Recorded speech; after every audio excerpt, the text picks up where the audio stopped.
Hello everyone and welcome back to the channel. Breath of the Wild was no doubt a crowning achievement for the Zelda team, and for the newer generations and older generations of fans alike.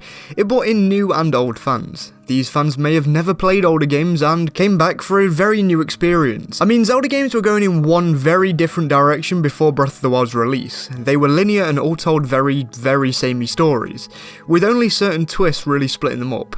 That is not to say those games were not good. I still prefer quite a few of those linear games to Breath of the Wild, but that is exactly what I'm here to discuss today.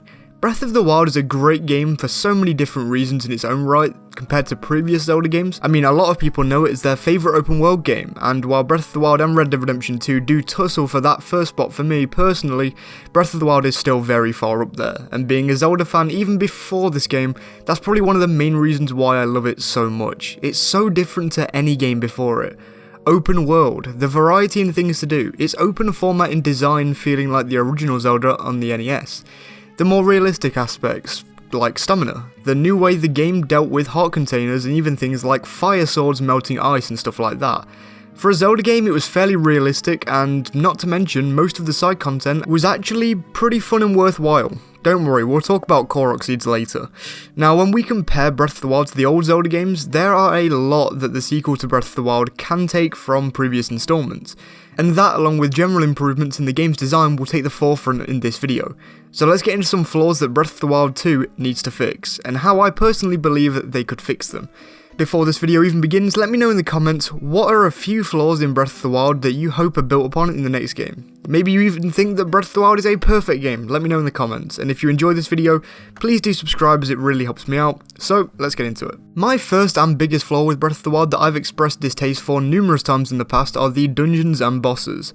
Now, not every boss or dungeon in this game is horrible though, not by any means. We'll get into why I think these are flawed first though.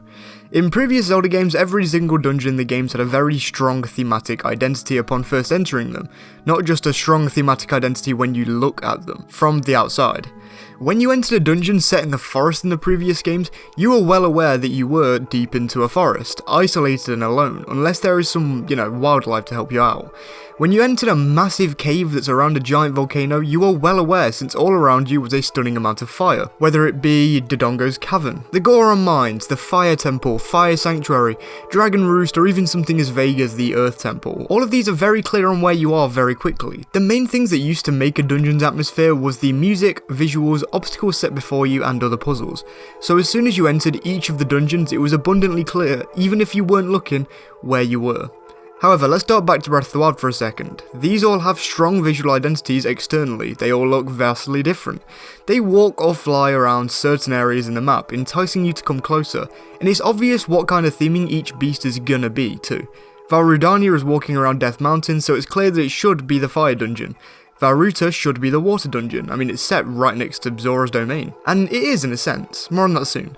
Vanaboris is walking around in a desolate desert, and Valmeadow is flying around in the sky. Now the thing is, it's really hard for me to count out any of these dungeons. They all try and set across a theme, I just don't think it hit. Valmeadow is supposed to be the sky sort of dungeon, and sure, you can tilt the beast, and it's also kinda cool when you have to be dangled on a gondola to get to the next bit of the dungeon above the land below, and there are a couple of wind-based puzzles, but that's really it. And that's my biggest issue with all of these dungeons. These are all so close to what I want that it hurts to see they just miss the target.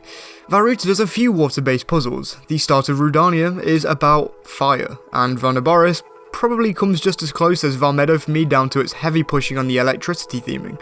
But I know one of my issues is just how bland the inside looks, especially when all the shrines look the same too. Let's move this along a bit quicker though. These dungeons were also shorter and contain less combat. So the lowdown is more theming, more combat, and that's really it. I mean, throwing all of this into the Hyrule Castle format of dungeons would make the next game for me. As already mentioned, I'll talk very quickly on bosses since I droned on about dungeons for so long, and I have a couple more things to talk about today. The combat system, specifically for bosses in Breath of the Wild, was fantastic. It was much more like a Dark Souls or Monster Hunter boss fight, with much more ease sprinkled into it, and that amount of ease would have been just fine if you were not able to knock these bosses down with a flick of an arrow. A single arrow to the eye knocks these colossal monsters down and makes these bosses a cakewalk. I would say don't let the player wail on the bosses this easily, otherwise they were fine fights in my opinion, and THUNDERBLIGHT especially came close for me since it was much harder to hit them with arrows. However, Just as the dungeons suffered, the bosses also suffer for the theming aspects that I care for so much in these games. Specifically speaking, every single main boss of each dungeon is Ganon in some form, whether it be WINDBLIGHT, FIREBLIGHT, WATERBLIGHT, THUNDERBLIGHT, or the final bosses. They were all just kind of the same. Without different powers and names, these bosses would be pretty hard to differentiate. To do the same thing I did for dungeons in this case, let's compare some bosses. We'll do one for each of the themes that have been used before in Zelda games.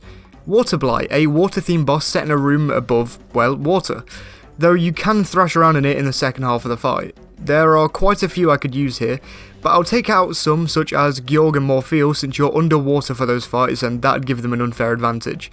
That leaves us with Morpha from the Water Temple, and I guess you could make a call for Tantalus, but I can't do that.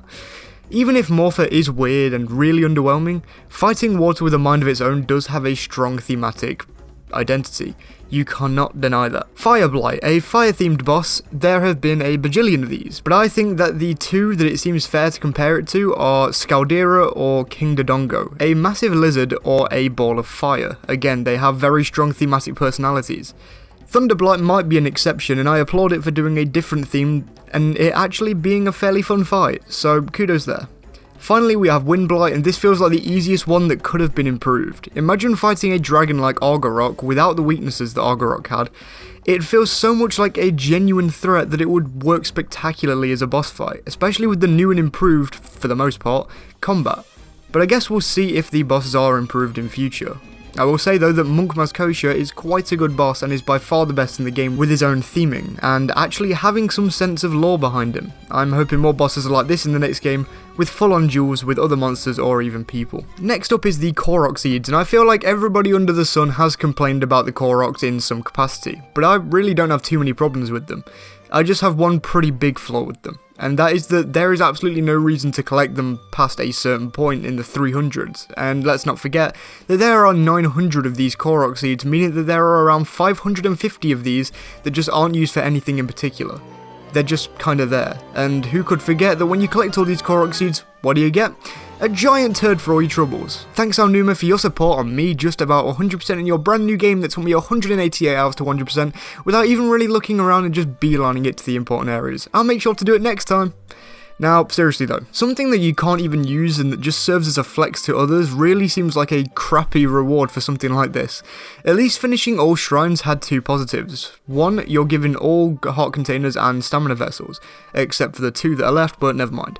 And you're also given a sweet armor set that old fans would love and that could maybe be used again in the next game. When you get all 900 Korok seeds, you're given effectively nothing. Even giving you something as small as an unbreakable bow or something straight from the Deku Tree's bark that had a ton of damage would have been nice. Nothing at all felt like a bit of an oversight. So if the Zelda team wants us to explore their open world for an alternative to Korok seeds next time, they definitely need to give us an incentive to, otherwise only the hardcore completionists will do it. The final flaw that I'll discuss today is something I guess some will say isn't a flaw but more of just a design choice, and it would be the inability to fully submerge in water. Not being able to see what lay at the bottom of Lake Hylia, or underneath Zora's domain, or even to just explore ruins that lay underneath water, is just kinda sad. I feel like I was always wanting to get an item so that I'd be able to travel underwater. It's not so much a flaw with the original game, but it definitely detracted from the immersive open experience. Being able to go underwater and the world be fully open to explore would have made all the difference to me. And as long as the swimming wasn't slow, it also sucked up a load of my time in the game, since I'm a massive advocate for underwater exploration. I will admit that in Breath of the Wild it could have been hard in some areas, such as Eventide Island, since it would just be a massive open ocean around those areas, and it's hard to populate things like that with little explorable bits. But it's definitely a talking point that I hope the designers of the next game have at least had a discussion about already for the next game's design. Now, I have a lot of flaws with Breath of the Wild, including the rain mechanic and gyro puzzles, but that's my list for today. If this video does particularly well, I could definitely upload a second part in the future though, so we'll see. As stated at the start of the video, leave your flaws with Breath of the Wild and how you want them fixed in the sequel in the comments below, and I'll get around to looking at each and every comment posted. Thank you all so much for watching this video. If you enjoyed, then please do support me by leaving a like, rating and subscribing. The people you can see on screen right now are my Patreon supporters, and they are just perfect people. Look at them. Sumji and Jarrah are especially amazing for being my top paying patrons. Just look at the Triforce coloured names and Triforce font. Thank you so much for the support, guys. If you'd like to join me, then you can do for as little as £1 or $1.50 a month. The link to my Patreon is in the description. Along with that link is the link to the rest of my media platforms as well, so follow me on them to keep in touch with me. Again, thank you so much for watching this video, I hope you enjoyed, and I'll see you all next week for another video. Please do stay safe.